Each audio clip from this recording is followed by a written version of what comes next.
Mainitin ba ang ulo mo kasi puno ka ng problema? Nakapapangit yan. Doble ang stress sa kaiisip sa problema. Kapag masungit tayo, nadadamay ang mga tao sa paligid natin.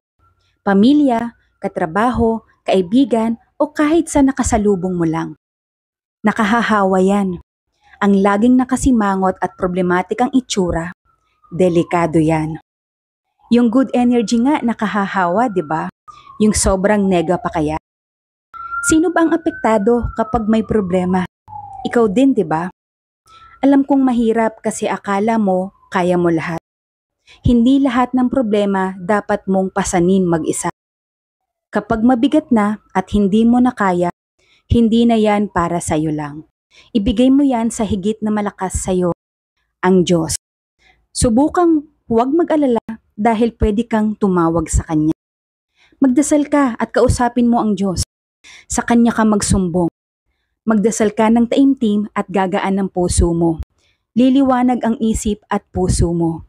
Manalig ka.